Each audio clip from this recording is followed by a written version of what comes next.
have. They're made from chicken or lentils. So that's, yeah, pretty much Ethiopian food. And we like to eat with our fingers, not with cutlery. So don't worry about using forks and knives. You just leave that to the side.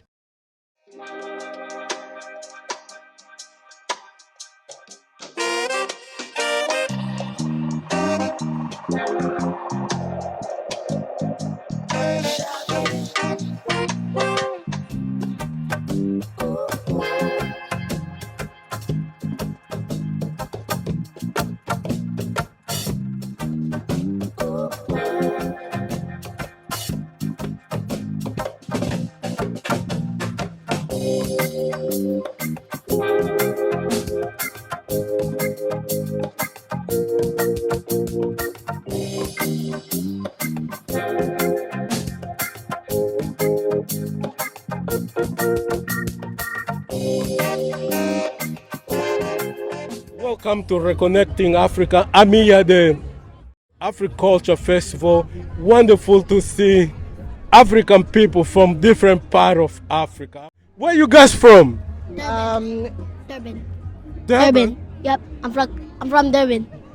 And could I share more about myself? Yeah, you will. Let your mommy come back to you. Okay, I'm originally from the Eastern Cape, which is Transkei, but I've been residing in Durban for the past 30 years. Okay. He was born in Durban. You were born in Durban. Yeah, that's why he... Can I talk more about myself? Okay. Do you know that this reminds me of Nelson Mandela? Yeah, go on, your brother. And my sister, tell me one thing. How do you feel being here around African people, black people? Yes, I feel pretty safe. I feel pretty nice and safe and comfortable because most of my school is actually white and they actually bully me because of my skin color. Wow. Mommy, when you hear this, what do you say? No, I feel much at home. It's so good to see African people in one place. So today I'm really feeling like an African. I am an African today. Hey. Yes, I really like it. Yes. So tell me a little bit about your culture. Oh, I'm originally Xhosa. Xhosa is from the eastern side, the southeastern side of South Africa. I'm from the same hosted as Umandela. Where Mandela was born is just a walking distance from my house. So yeah, Xhosa is down at the Cape. We're close to Cape, but yeah, it's a very good, rich culture. So yeah, I'm proudly Xhosa. Same area as a Mandela. Yes, it's a walking distance from my house to where Mandela was born. Have you seen one of his close relatives? Or? Yes, I grow around them, but I have seen him at a distance. I've never been close to him, but on his welcoming home party, we were there at his house. So you're telling me that some people that you know, they know Mandela well? Yes, his family is close to my homestead, yes. Wow. Yeah. Then close to Nelson Mandela. What Yes, thing. I'm close and to And when you look at that, what it remind you? That's the face of Nelson Mandela. When Mandela was younger. Yeah. You know about Mandela? I only know a few things. Okay. What do you know about Mandela? What I know about Mandela, I think I still remember, but I think he was an old president from South Africa. Yeah. Okay. The first president of South Africa. first black president. president. The one who fought for the freedom that you guys have now. Let's talk about Lobola. Oh, Lobola, yes, bit. yeah. It's they call it a dowry in other Yes, countries. Yeah, where a guy has to go and then ask for the hand in marriage from the girl's family. It's not like a monetary transaction.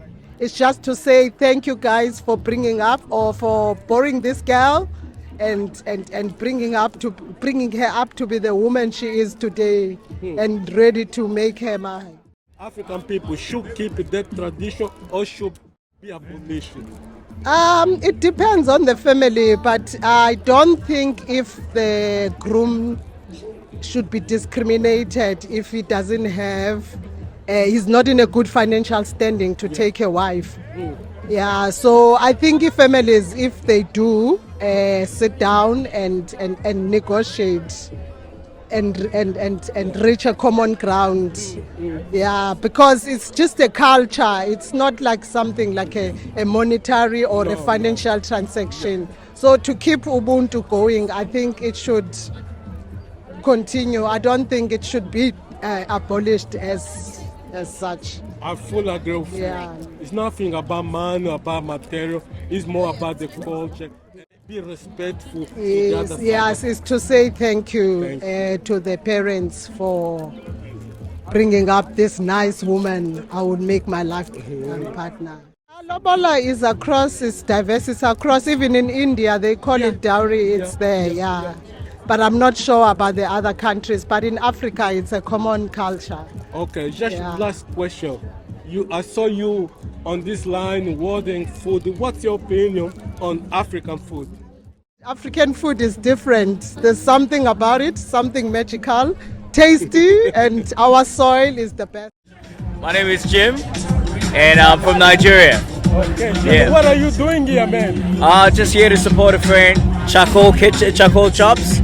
They're doing some really good Nigerian food, and we're also into like African groceries, so you can order groceries now online.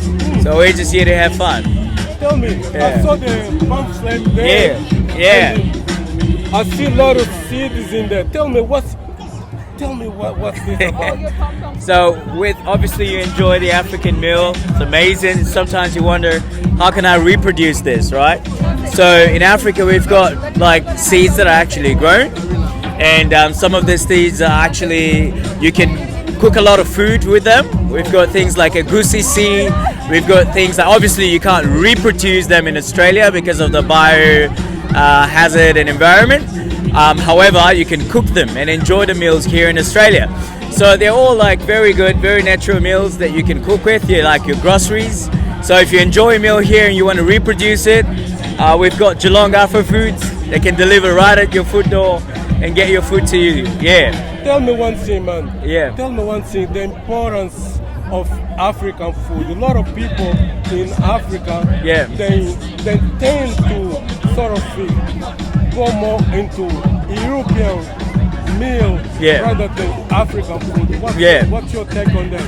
I think generally with food stuff that are brought off from Africa, there's not much protection in terms of preservatives. They're all natural food and they do have expiry dates and stuff like that. So you know that you're getting quality food. And the good thing with this stuff is they're natural. You know, like there's not much processing going into this thing. So you're getting the, healthy nutrients from these meals.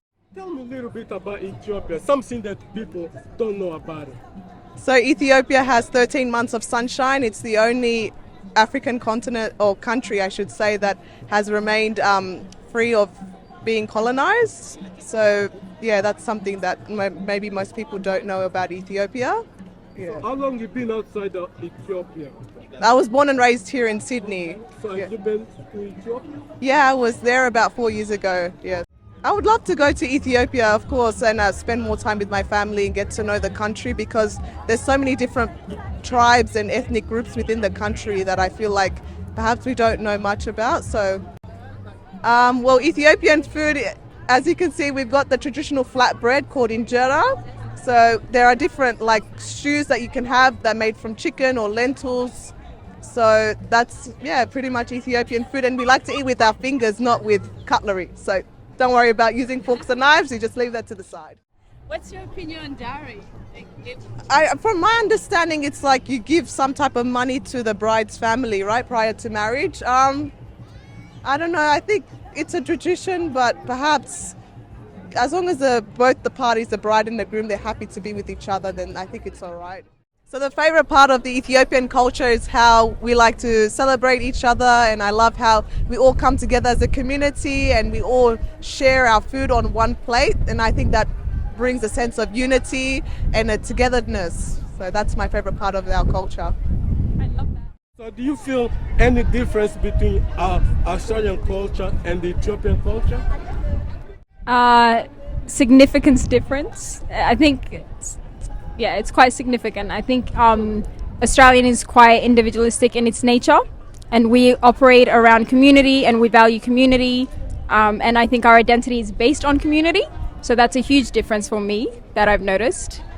What about you? Yeah, I would agree too that our culture is about being together. You know, your family is just not your immediate relatives, it's your neighbors, it's the people that live in your community and your village. So that's whole has an impact. And when you're raising your family and your children, everyone has a say. So I just hope that can continue. Yeah. Thank you. Thank you so much, guys. I really appreciate it. Thank you. I really thank you, yeah.